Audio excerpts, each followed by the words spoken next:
Hey guys, how's it going? Kevin Cleary here with a knife video for you, and I have something really special to share with you guys today. So for some of you, you'll recognize this right away. You'll know exactly what I'm talking about here. For those of you who don't, this is a Borka Blades mini stitch built by custom maker Sebastian Barengi.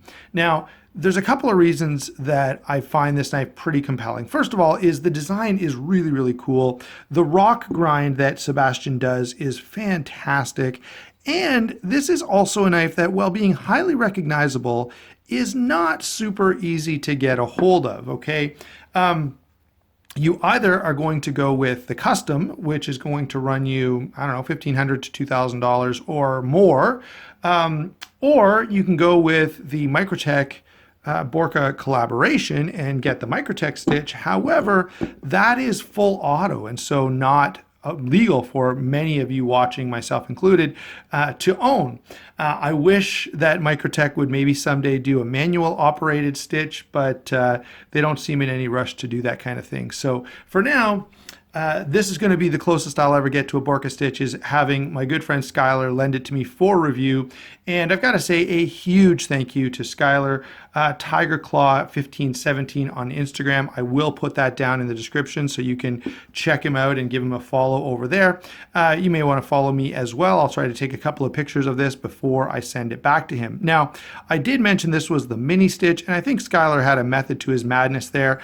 Knowing that I like larger blades, he probably figured, you know, if I send him the mini, there's a better chance that I'll get it back sooner, because this is not a knife that Kevin's going to want to use and carry and have on him all the time. And I will say that's true. This knife is a little small for me, but even at its size, it is a fantastic knife. And I will say, maybe, you know, now that I've gotten to handle the mini, at some point in the future, I'll also get to handle a full size. All right, so let's go ahead and get into the specs on this. Actually, before that, I want to give you a little more background. So Sebastian Barengi designs knives with a particular philosophy in mind. That's the last thing I want to share by way of introduction. And that is, he designs them to be carryable and usable in an urban setting with a real utility mindset. So this is designed to be a knife that's heavy duty and tough, that can serve you in any situation, even, of course, a defensive situation if that ever arose. So very user-minded when Sebastian is putting these together. And although there are some that are highly artistic, even this knife, which is beautiful, has finishes that kind of make it a knife that you don't feel bad carrying and using. And I know for a fact that Skylar does carry and use this knife. Okay, so now that we've gotten all that out of the way, and really, guys, the fact is, this video, it's not going to be a traditional review, because number one, I'm not going to go out and use this and carry it for 2 months in order to get a good handle on how it works and what I think of it. This is a knife I'm going to spend a few days with and then send it back to its owner, who I'm sure is missing it like crazy in his carry rotation right now. Also, because of its cost, right? I'm not going to put this through any kind of serious use, because I don't want to run the risk of having to replace this thing, which I just couldn't afford to do. So now let's go ahead and work our way through all of the specs. So the stitch, the full-size stitch, is over 8 inches. This, being the mini, is 7 3/8 inches overall. The blade length is 3 1/8, and the cutting edge is going to be 2 1/4. In terms of handle length and grip area, we've got 4 5/16 of overall grip area.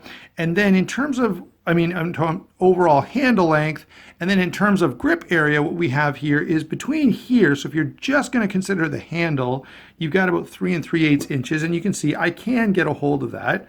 All right. But if you want to include the choil, which this is a knife that's kind of designed to be held like this. All right, very specifically. And so including that choil gets you up to about 4 inches. So even though this is a small knife, my fairly large hands have no problem fitting on it comfortably. And I've got to give a lot of credit. This is one of the nicest small knives that I've felt in terms of ergonomics. And of course, being fairly small, it carries in pocket really nicely. Now, it is a little heavy for its size, 5.6 ounces, but if you take a look, number one, at the blade stock, 2, at those thick pieces of titanium and the absence of any milling in there. By the way, look at those beautiful standoffs. Got to stop and just admire those for a second. There we go. So you can see also that there's no milling internally here. So that explains the weight at 5 ounces. All right, now let's go ahead and start off with this blade the way that we always do.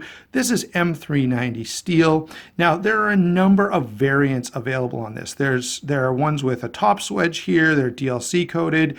This one happens to be, and I'm pretty sure they all have a hollow grind, though this one happens to have a hollow grind and the rock finish, which is kind of what Sebastian is famous for. And that rock finish is really, really cool. That's one of the things that absolutely impresses me about this knife, outside of or beyond, I guess, the overall just size and shape and you know, just the look of this design. Okay, so beautiful rock finish on this particular one, but there are variants available. Now, I think these are all the mini stitches are in M390, and I did confirm with Skylar that this one was, but I'm pretty sure that's what they're all in.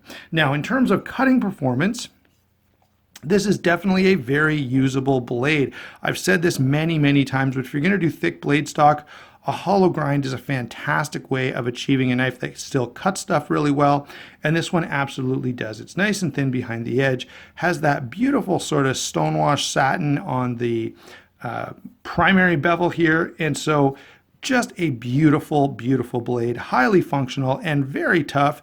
The only thing I would say is because of the hollow grind combined with the Wharncliffe shape, you're going to end up with a fairly fine tip here, but it's even the tip itself is not super, super fine. All right, so really nicely balanced blade. I love the way that these are done so that you get a really hefty, really sort of stout little blade that will still cut stuff quite nicely. Moving on to lockup and deployment, you can see titanium frame lock with an over travel stop. It is on bearings. Lock bar is nice and easy to release. The primary deployment method is going to be that spider hole, and you can see I can easily thumb that open or spidey flick it. Whoops, I got my other finger in the way there. One of the challenges of a small knife. There we go. And I have tested this out. Now, these are very specifically stop pins. They're not designed to be a deployment method, but they actually work really well, at least for me as a deployment method also. Probably not the smoothest knife I felt, so this is pretty high lock bar tension, and it will drop shut. You got to shake it a little bit. So there you go. But when you deploy the knife, it does deploy with a lot of snap and authority. So really nicely done on that action. This is just a comfortable, enjoyable knife to use and carry, right? It unlocks comfortably, it locks up well, it deploys quickly and easily, it unlocks and closes quickly and easily. So no big complaints about anything in terms of lockup and deployment. Now this is not designed to be a Shirogorov. It's not, you know, Sebastian's not going for the smoothest knife he can make, and so if there was a complaint, it would maybe be that this isn't, you know, just the smoothest thing that I've ever felt. I have knives in my collection that I would say are a little smoother, but that's really not what he was going for, okay? And it is quite functional, which is exactly what his aim was. Since we're talking about pivot a little bit, let's take a look at that. Again, really nice purple and blue anodized pivot collar. And notice the big, heavy screws here all the way through this knife. Everything is big and heavy and overbuilt. The screws there are very deeply indented so that whatever bit you're fitting in there is going to fit down deep and get a lot of friction, so you're not going to have to worry about stripping anything out. And of course, it is open pillar construction, titanium slabs, milled titanium pocket clip, and all done in a bead blast finish, which does make it nice and grippy. Now that's this one in particular. If you look this up online, you'll find tons and tons of variations on the handle.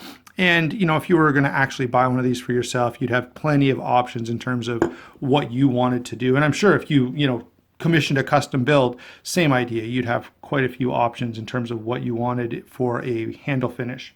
All right, so what else have we got to cover? Oh yeah, the most important part about this knife, and perhaps the thing that makes it stand out to me the most and does make me really want to try a full size, the ergonomics on this are a huge win. It just fits so naturally in hand. There are no hot spots. Now this is definitely a knife that kind of tells you where to hold it. So in a hammer grip, it's not ideal, but as soon as you look at the knife, right? This is just begging for a saber grip. It's literally got a cutout for your thumb right here, nice spot to choke up here. And so this is how this knife begs to be held. And in this position, it's extremely, extremely comfortable. It just feels like an extension of your hand. So really, really great ergonomics. And for a small knife, that's a huge win. One of my biggest complaints about small knives generally is they don't feel very hand-filling. They don't often feel very comfortable in use, but this one, not so. It is wonderful. Now, let's have a bit of a conclusion, although I think you guys understand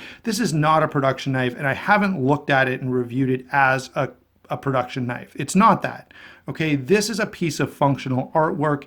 It's something you're going to commission to be, a one-off piece. It's going to be, the crowning jewel in your collection. It's that kind of knife.